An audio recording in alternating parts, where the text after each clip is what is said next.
Muchas gracias, Lisandro. Bueno, muy contento de estar nuevamente con ustedes. Este tipo de seminario, curso, etcétera, siempre, digamos, tiene el riesgo de que, digamos, como hay un módulo de tiempo intermedio, se suman personas, se bajan personas, etcétera, etcétera, pero saludo con mucho afecto a los que estamos aquí. Bueno, pasamos a la Filmina 2. Ahí traté de ponerla en la Filmina 1, no sé si te diste cuenta, Lisandro, un gran esfuerzo de producción. Sí, señor. El logo de la red. Bueno, pasamos a la 2 y arrancamos. Bueno, importante el título, Reaccionarios Tradicionalistas Monárquicos, ¿no? Hacia la formación de una visión conservadora de la política, conservadora, conservadores, es lo que nos interesa en esta ocasión, ya que es el problema, cómo caracterizar la cultura política del conservadorismo, ¿no es cierto? Ahí, digamos, hice dos o tres preguntas subordinadas para orientar y pensarlo al problema. Se trata de una perspectiva reaccionaria. Digamos, el conservadorismo es, como se pensó por mucho tiempo, digamos, en América Latina, sobre todo, un subproducto del liberalismo del siglo XIX, una variante localista, digamos, de las tradiciones o del tradicionalismo. Bueno, el texto que yo planteé leer, que es el texto de Mangen, ahora después hago un comentario al respecto, plantea que no, digamos, y a mí me convenció mucho ese texto, ahora voy a decir los detalles y la información al respecto, y la clave de lectura con la que vamos a abordar, digamos, este problema del conservadorismo, para tener una caracterización más ajustada, le da, digamos, una autonomía. En realidad, yo diría que es la primera, yo no, sino Mangen, plantea que es la primera derecha moderna que se gesta durante el siglo XIX y que en realidad, digamos, es relativamente tardía, digamos, a diferencia de, por supuesto, las monarquías, por supuesto, digamos, el tradicionalismo, y el liberalismo, digamos, que tiene una sedimentación mucho más profunda en la historia. El conservadorismo, digamos, va a ser eh, la perspectiva política, ¿no es cierto?, que va a entender la nueva situación que se da, digamos, en el siglo XIX y va a elaborar, digamos, va a tener una coherencia interna, programática, una visión del mundo, un núcleo doctrinario, y se va a ir ayornando, digamos, a lo que podemos denominar la modernidad. Pasamos de Filmina, Lisandro, si querés. Bueno, los objetivos, rápidamente, digamos, los objetivos para hoy es delimitar. Acá nosotros vamos a decir por qué el conservadorismo es distinto, digamos, de los reaccionarios, de una parte, por qué es distinto, digamos, del liberalismo y por qué, digamos, se desarrolla a partir del tradicionalismo, pero sin embargo, digamos, va a tener una ruptura importante. Esto tematiza Mangen y es lo que más me interesa. Y vamos a dar algunas consideraciones, digamos, en relación a un pasaje histórico de Brasil, Chile y la Argentina que convergen, porque me parece interesante, digamos, para engancharlo con el tema de los fascismos. Bueno, el fascismo, el conservadurismo en la larga duración, no creo que tengamos tiempo hoy de tematizarlo, lo vamos a tematizar hacia el último encuentro. Sobre todo, digamos, quisiera tomar el caso de Trump, el Partido Republicano, digamos, de los Estados Unidos, que claramente es conservador, y esa mutabilidad que le da Donald Trump. Pero vamos a ver si podemos llegar y si no, lo hacemos más adelante. Pasamos. Lisandro, si querés. Pasamos de Filmina. Ahí está. Bueno, aquí encontré esta cita de este historiador español que, por su economía y su claridad, me exime de varios comentarios, por eso voy a leer. Ahí ustedes tienen la imagen de quizás vamos a decir, el reaccionario, muchas veces fue caracterizado como conservador, yo creo que no, que es el reaccionario más importante, más culto. Es realmente, digamos, un grandísimo escritor, creo que es más escritor que filósofo, aunque está caracterizado en el eje de la filosofía política. Y ahí José Luis Rodríguez Jiménez, gran historiador español, digamos, conceptualiza o define el pensamiento reaccionario como aquel que intenta revivir el pasado mediante una visión más mítica que real. Aquí nos quedamos, digamos, con que intenta revivir el pasado, porque eso es lo que plantea, digamos, José de Maistre, ¿no es cierto? El conde de Maistre. Vamos a ver, a medida que desarrollemos, digamos, esta exposición, que el pensamiento conservador se va desprendiendo, vamos a decir, del pensamiento reaccionario. Y vamos a ver por qué. Pasamos la filmina, Lisandro. Bueno, y lo vamos a ver, aquí está, desde la perspectiva, esta es la primera delimitación que tenemos que tener en cuenta, desde la perspectiva de Mannheim. Algunos datos sobre Mannheim, la verdad que es muy interesante. Si alguno de ustedes se quiere inmiscuir, digamos, en el análisis de este pensador, él participa, digamos, de la revolución húngara de Béla Kun. Béla Kun es el dirigente en el 19, revolución que es derrotada. En esa revolución, Lukács, que era, digamos, es el pensador más importante de este grupo, él pertenece, digamos, al círculo de Lukács, Mannheim, era comisario político, digamos, de educación, o sea, algo así como el ministro de educación sería Lukács, pero es una revolución que es rápidamente derrotada y la inmensa mayoría de este grupo de intelectuales se exilian a Alemania, ¿no es cierto? En esa Alemania prenazi, prefascista, que tanta riqueza tuvo, digamos, entre otras cosas, la Escuela de Frankfurt, al cual se vinculan ambos.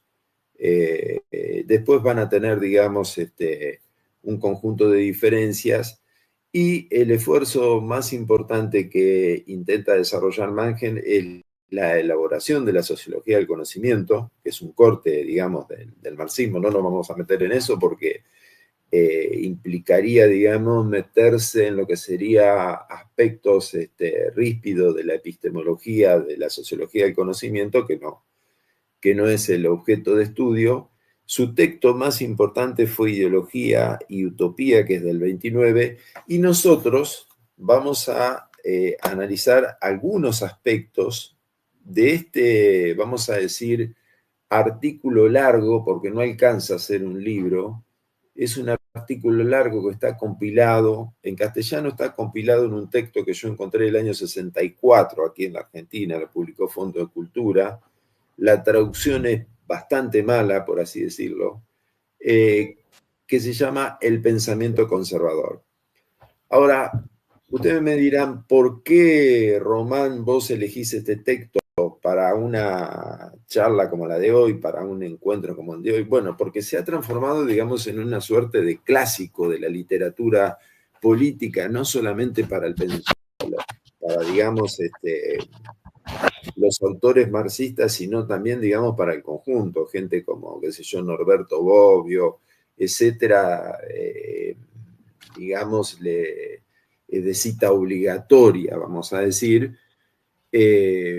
Una por la tremenda... Mannheim no se dedicaba exclusivamente a este tipo, digamos, de problema, pero aquí, en este texto, profundiza, analiza y es un punto de partida, digamos, que no se puede saltar para empezar a pensar, digamos, valga la redundancia, como dice él, el pensamiento conservador. Así que arrancamos nosotros también, digamos, por esta... Sí, pasa. Gracias, Lee. Por esta línea de argumentación. Bueno, tiene en sus primeras páginas, digamos, desarrolla todo un conjunto de conceptos respecto de la metodología que, digamos, va a ser la parte que nosotros vamos a pasar más rápido.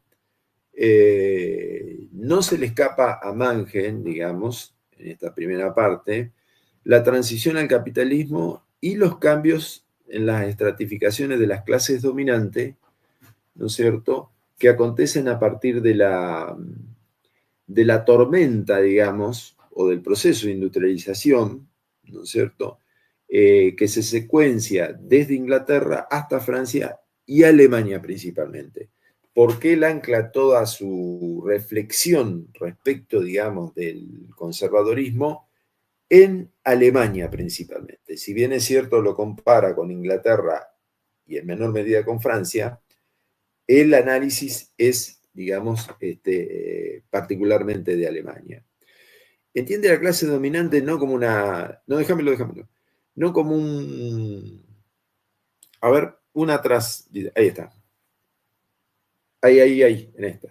Entiende la clase dominante como un proceso, ¿no es cierto? Un proceso que por otra parte también se da, digamos, en las representaciones políticas, en las visiones del mundo, y aparte, digamos, de la transición al capitalismo, lo más importante, digamos, porque está hablando de política y del campo político, para Manngen es el proceso de la Revolución Francesa, que él lo caracteriza como un catalizador, ¿no es cierto?, o un pasaje, digamos, a la modernidad política. O sea que el primer elemento a tener en cuenta para poder pensar a los conservadores es que la Revolución Francesa, a diferencia de lo que querían, digamos, los reaccionarios, es irreversible, ¿no es cierto? Pasá la filmina. Gracias.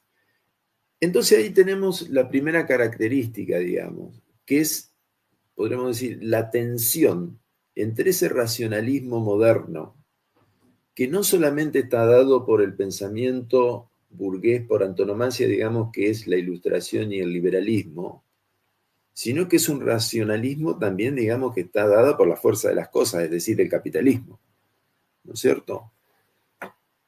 De una parte, y de otra parte, la oposición conservadora, es decir, cuál es su génesis más profunda, la rastrea, digamos, en ese siglo XVII y principios del XVIII alemán, ¿no es cierto?, que es el tema, digamos, él habla de la escolástica teleológica, pero digamos, se trata del romanticismo. Vamos parte a parte. El rasgo característico de la modernidad es la racionalización del mundo. Esta es la novedad que viene a traernos, digamos, la irrupción, digamos, del capitalismo, pero también, digamos, las maneras de pensar el avance, ¿no es cierto?, de la ciencia y de la técnica. El racionalismo emerge en contraposición a la escolástica. Aquí viene a cuento, o podemos leer este libro de Manngen, en un cruce, podríamos decir, de lectura con otro gran libro que es el libro de Lucien Goldman, El Dios se ha oculto, que entre paréntesis viene a ser una suerte de debate entre Descartes y Blas Pascal, ¿no es cierto? Sobre todo porque ahí, digamos, con las ecuaciones del descubrimiento del infinito de parte de Descartes, se produce, digamos, una crisis en la visión del mundo de esos sectores, de los sectores a los que pertenecía Blas Pascal, que el jansenismo, digamos, que sostiene en parte también a la monarquía francesa, etcétera, ¿no es cierto?, que sostiene también a la escolástica. La escolástica la define, digamos, Manngen, como un pensamiento que refiere a fines, pero fundamentalmente esta escolástica, esta teleológica, digamos, está determinada por la providencia. Diferente, digamos, a las características del racionalismo, que es la explicación de las causas y de las leyes, ¿no es cierto? Esto es Descartes puro. La pasamos a la filmina. Lisandro. Ahora bien, si bien es cierto, digamos, aquí estamos en presencia, digamos, de un ascenso, todo el siglo XVIII, que derrama hacia el siglo XIX del racionalismo moderno y de su oposición conservadora, lo que se pregunta, digamos, Manngen, en el punto 2.1 es una pregunta fundamental, ¿qué fue de los modos de pensamiento que fueron suprimidos por la aparición del racionalismo? ¿No es cierto? Y esta es una de las preguntas claves, porque él contesta a esa pregunta. Han subsistido, digamos, sumergidos, latentes, Raymond Williams diría, digamos, como residuales, por ejemplo, ¿no es cierto? Y aquí actualiza, digamos, algo que tenemos que delimitar, y es el tema del romanticismo. Si bien, digamos, hace, podremos decir, una fuga hacia la literatura, es importante porque el romanticismo, ¿no es cierto?, en oposición a la Ilustración, no es como los reaccionarios que pretenden, digamos, la recuperación de sociedades y ponerla en marcha otra vez, sino que su intelectualidad trabaja con las visiones de las sociedades pasadas, que son dos cosas distintas. Y digamos, es un primer elemento, una primera característica, es el proceso genético de larga duración que nos muestra Manngen en relación, digamos, al proceso de constitución del pensamiento conservador. Sin embargo, es uno de sus núcleos más importante, porque aparte también tiene connotaciones, digamos, religiosas, irracionales, etc. Esta es la primera característica a tener en cuenta. Lisandro. Gracias. La segunda característica, vamos a trabajar con las dos características centrales, ¿no es cierto?, para no ser muy largo y para ver si podemos dialogar al respecto, ¿no es cierto? La segunda característica es la relación dialéctica de cómo Manngen trabaja, digamos, la tradición y el conservadorismo. ¿Qué se entiende por conservadores para Manngen? ¿No es cierto? ¿Es un fenómeno universal? Le podemos preguntar, o él mismo se pregunta, digamos, en este texto, o es un producto, ¿no es cierto?, que genera condiciones históricas de nuestro tiempo y nada más. Él responde las dos cosas. Por una parte, digamos, tenemos un conservadorismo universal, que no es otra cosa, digamos, que esa tendencia, digamos, a adherir las normas vegetativas, dice él. Aquí tiene un lenguaje, digamos, un tanto oscuro, pero bueno, los viejos modos de vida, ubicuos, es decir, que están presentes en todos lados, ligados a las formas mágicas y racionales de la conciencia. Este tema, digamos, de la tradición tan presente, digamos, en el pensamiento conservador. Pero ahora pasamos a la otra filmina. Pero entonces, digamos, ¿el conservadorismo sería únicamente una variante tradicionalista? No. Aquí está el asunto, digamos, el meollo de la cuestión. Él dice lo siguiente: sin perder la tradición, el conservadorismo la contiene, la supera, porque va a decir algo, digamos, que a mí me llevó un tiempo entenderlo. Va a generar una estructura mental objetiva, dice. Objetiva. Lo que no significa, digamos, que adhiera a todo el corpus racional. Es decir, es un pensamiento que adhiere a lo inmediato, a lo real, a lo concreto, pero a diferencia del liberalismo y por supuesto también del socialismo, que son las dos ideologías ya en el siglo XIX en competencia, ¿no es cierto?, no ensancha su horizonte, es decir, no tiene proyecciones. Y más que utopía, lo que tiene, digamos, son ritos fundantes, el mundo conservador. No ensancha su horizonte, ¿no es cierto? Hace su práctica o desarrolla su práctica dentro de lo posible. no ataca el sistema de conjunto, ¿no es cierto? El cambio es un cambio poco a poco y lo mínimo posible, ¿no es cierto? Y a diferencia del mundo reaccionario, aquí me parece una de las cuestiones más importantes, a diferencia de los reaccionarios, asume que la revolución, se refiere a la Revolución Francesa, por ejemplo, por supuesto, y por otra parte, por momentos se refiere, digamos, a la revolución también, digamos, hispanoamericana, digamos, a todo el proceso revolucionario que se da, digamos, particularmente en Europa y en las Américas, digamos, durante el siglo XIX, y al capitalismo que cambiaron el mundo, y sobre todo ese mundo europeo, digamos, ¿no es cierto?, donde por el siglo XIX, digamos, es el mundo que desarrolla, digamos, los cambios, es un mundo que no tiene retorno. Aquí se diferencia sustancialmente, esto es importante entenderlo, se diferencia sustancialmente de los reaccionarios, de una parte. De otra parte, digamos, por eso por momentos hay confusiones y algunos autores llaman conservadorismo liberal o liberales conservadores, ¿no es cierto? Porque se aproxima, ¿no es cierto?, a un pensamiento que es objetivo, que adhiere a lo real, pero sin embargo, digamos, no, es un pensamiento propio, ¿no es cierto? Es un pensamiento propio porque hay un elemento que va a generar la Revolución Francesa. Y es que lo político, ¿no es cierto?, se convierte en el escenario central de donde se va a discutir el poder. El poder ya no lo van a discutir los príncipes, los reyes, etc. El poder se va a secularizar en alguna medida y se va a discutir, digamos, las élites políticas, comienza, por así decirlo, ¿no es cierto? O los intelectuales orgánicos, o los intelectuales tradicionales, diría Gramsci, van a empezar a discutir la política. Y aquí es donde, digamos, emerge este tipo de pensamiento, ¿no es cierto?, durante el siglo XIX. Pasamos la filmina, Lisandro.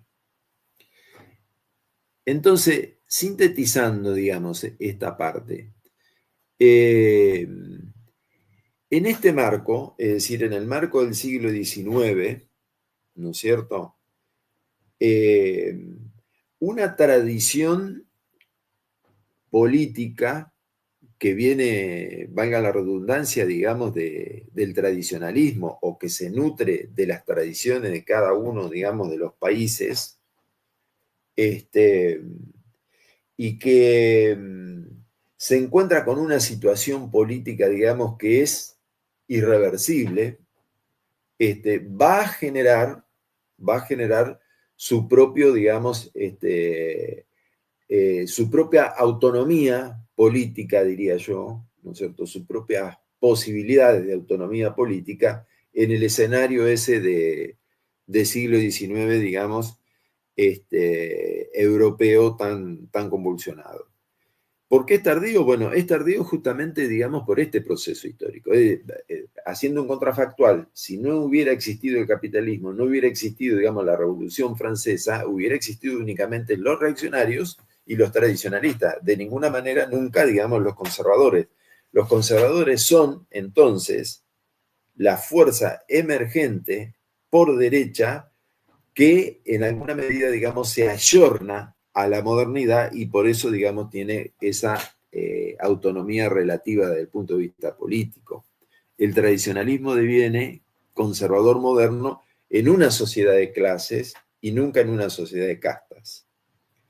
En definitiva, digamos, cobra su identidad y ustedes fíjense un dato, que, digamos, el primer diario que lo funda Chateaubriand, gran escritor, por otra parte, francés, ¿no es cierto?, romántico, El Conservador se llama. Es decir, ni siquiera existía la palabra conservador en 1835.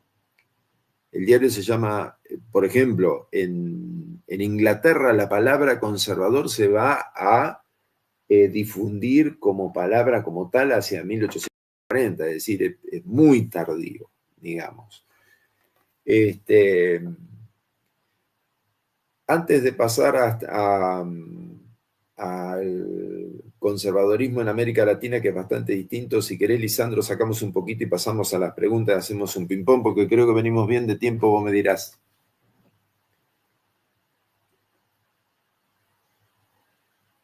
¿Pasamos a las preguntas o termino?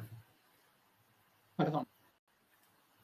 Para poder coordinar o a pasarse en las diapositivas tengo que cambiar de cram, de tela. Entonces sigo. Sí. No, además puedes continuar porque comenzamos EDES y en principio a intervención son 30-35 minutos. Cocal terías todavía unos 10 minutos para seguir. Bueno, pasamos entonces. Vuelvo a diapositivas. Sí. Y vamos después de todas las preguntas. En todo caso, volvemos. Vamos con la diapositiva.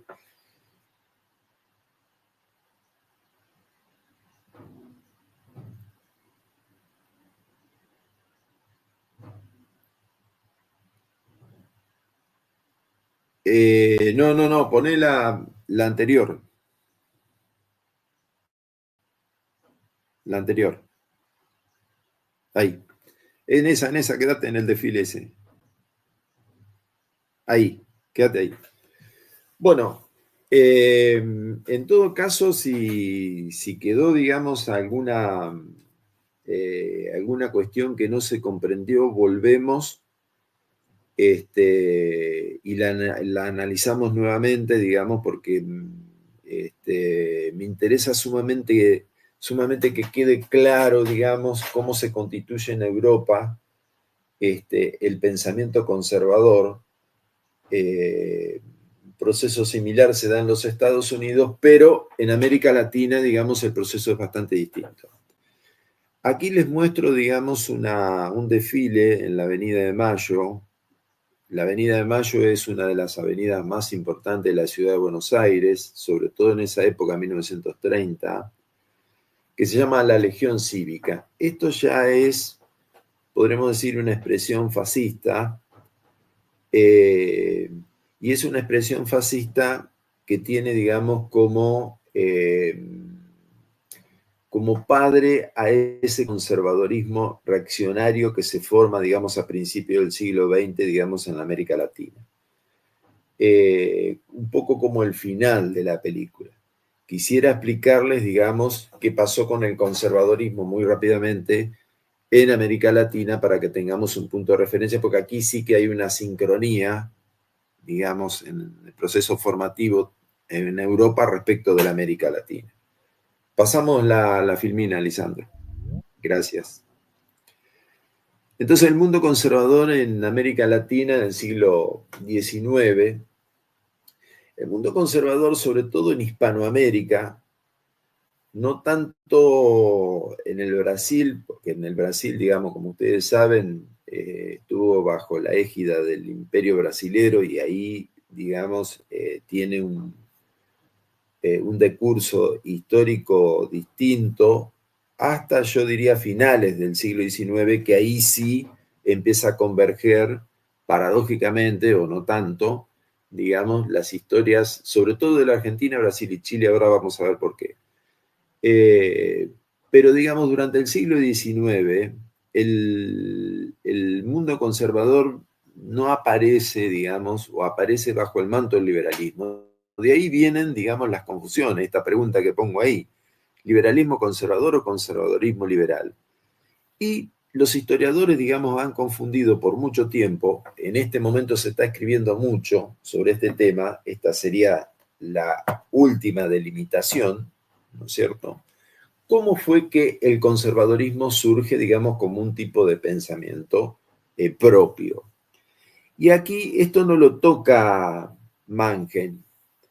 Mannheim analiza Alemania, mira, digamos, la política desde ahí, desde el siglo XIX, y poco ve los cambios, digamos, que se producen en la Iglesia y la influencia sumamente relevante que tuvo, digamos, el Papa León XIII, que es un papa, por supuesto, de derecha, profundamente anticomunista, pero que, digamos, tiene una lucidez y un vuelo intelectual sumamente importante, al punto tal de que escribe, digamos, lo que yo creo son las encíclicas más importantes de los últimos tiempos que ha desarrollado la Iglesia.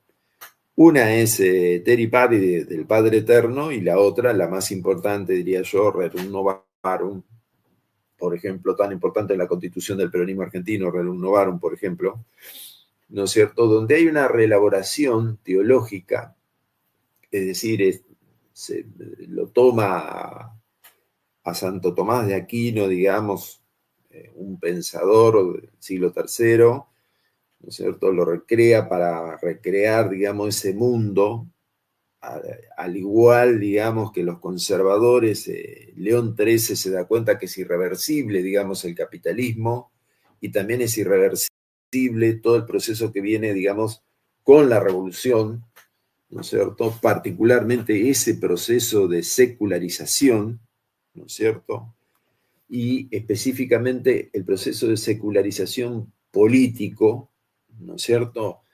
y de ese proceso de secularización político, también, digamos, el proceso de secularización en el marco de la educación que la Iglesia Católica, digamos, había tenido, lo había tenido como monopolio. Por ejemplo, en la Argentina, digamos, después del primer Congreso Pedagógico, 1882, bajo la presidencia de Julio Argentino Roca, las escuelas pasan a ser laicas, ¿no es cierto?, a partir de la ley 1420, y esto termina, digamos, con una crisis política sumamente importante entre ese liberalismo, ¿no es cierto?, positivista. Aquí sí ya nos empezamos a unir, digamos, entre ese pensamiento, digamos, el pensamiento liberal positivista brasilero, chileno y también argentino. Y por supuesto también en México.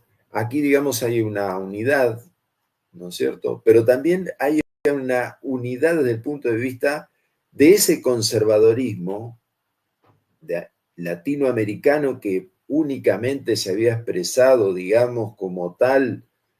Vamos a poner, por ejemplo, en Colombia, ¿no es cierto?, esa Colombia que va a tener estos dos partidos, el liberalismo, digamos, y el conservadorismo, que en alguna medida está tratado, digamos, en 100 años de soledad, digamos, cuando los liberales y los conservadores van a la guerra.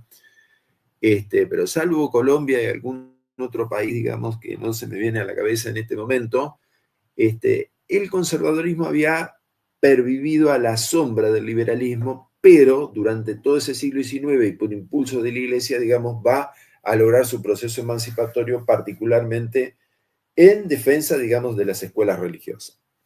Pásame la filmina, Lisandro. Entonces, ahí en ese marco, digamos, ya sea por acción de la Iglesia, en el caso argentino se funda, digamos, la Acción Católica, por ejemplo, ya sea porque se fundan partidos conservadores, sobre todo se fundan partidos católicos en algunos países, el conservadorismo va, digamos, a lograr, digamos, su emancipación. Ahora ya tienen su emancipación no solamente en Europa, sino también en América Latina, y esto se va a potenciar con un proceso que es universal, ¿no es cierto? Y es universal, digamos, como elemento crítico para todo, digamos, el pensamiento que deviene de las clases dominantes, y es el proceso de la Revolución Rusa. Y aquí aparece muy rápidamente, ¿no es cierto?, el enemigo comunista, vale decir que este es un pensamiento que aquí se va completando, ¿no es cierto? Acá hay una característica fundamental, fundante, digamos, ¿no es cierto? Si el enemigo, ¿no es cierto?, para un Chateaubriand, para un reaccionario europeo, vamos a decir, era la Ilustración y los liberales, durante el siglo XX, y esto es fundamental para nosotros, absolutamente para todos, ahora emerge muy rápidamente, digamos, el enemigo comunista. Y también podríamos decir el enemigo judeo-comunista, como es el caso de Chile, por ejemplo, donde no tiene colonia judía y sin embargo, digamos, de este pensamiento emerge, digamos, el enemigo judío en un país donde no tiene judío, como por ejemplo, si la Argentina tiene colonias judías, aparece también el enemigo judeo-comunista, pero sobre todo el enemigo comunista en los tres países. Y aparece, digamos, con un enemigo. Esto le va a interesar a Lisandro, por ejemplo, que ha trabajado el tema del subversivo como una otredad radical, digamos. Es decir, el comunista es un otro que no entra en nuestro orden, ¿no es cierto?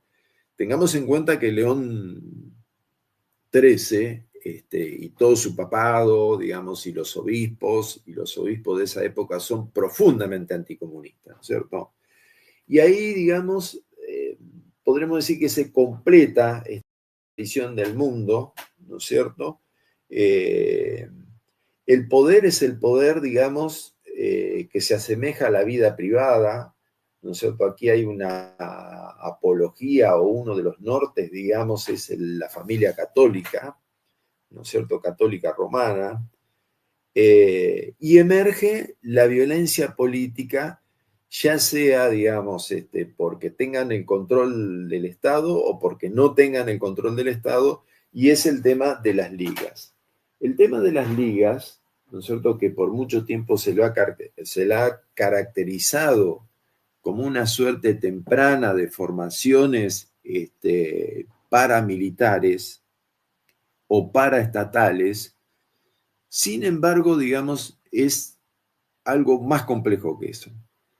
Hay un libro muy importante que lo tengo aquí, Las derechas, ¿no es cierto?, la extrema derecha, que es de Sandra McGee-Dodge, ¿no es cierto?, que tematiza y hace una comparación, digamos, incluso en la década del 20, ella, digamos, hace toda una comparación entre Chile, la Argentina y Brasil, ¿no es cierto? Básicamente, el apartado se llama la era de las ligas, ¿no es cierto? Es previo o acontece, digamos, durante la Primera Guerra Mundial y es previo, digamos, a la crisis de 1930. ¿Qué está pasando en estos tres países? Estos tres países están formando sus clases obreras. En la Argentina, digamos, hay una expansión muy grande, ¿no es cierto? Porque la clase obrera se forma prácticamente desde la inmigración, de la inmigración italiana, de la inmigración gallega, de los franceses. Y estas ligas, ¿no es cierto?, desarrollan, digamos, formas de coerción, ¿no es cierto?, y una violencia significativa, y son parte del Estado y al mismo tiempo no son parte del Estado. Digamos, aquí falta cierta definición y lo podríamos, digamos, adentrar en la problemática que tenemos, digamos, de los grupos para, ¿no es cierto? Entraría en ese andarivel, diría yo, ¿no es cierto?, de problemas. Y de otra parte, y para terminar, digamos, esta introducción y nos metemos con las preguntas, este conservadorismo no solamente, digamos, desarrolla formas de terrorismo de Estado o un terrorismo, digamos, liguista, temprano, sino que también va a converger, que fue la foto que le mostré. Retrocede a donde está, digamos, la Legión Cívica, Lisandro, por favor. Bueno, concluye aquí, digamos, ¿no es cierto? 1930 es el primer golpe de Estado en la Argentina. Es un golpe de Estado que lo da Uriburu. Uriburu es fascista. Sin embargo, digamos, es un gobierno que no dura y es un gobierno, digamos, que es apropiado por los conservadores. Es un gobierno que va a durar prácticamente, digamos, hasta 1943 y se continúa y recién termina, digamos, con las elecciones que le dan la victoria, digamos, al peronismo. Esto para que ustedes vean la relevancia que tuvieron, digamos, los conservadores en el marco, digamos, de las primeras dictaduras, no solamente en la Argentina quizás sea uno de los puntos más extremos en este sentido, pero esto se da prácticamente, digamos, en toda la América Latina.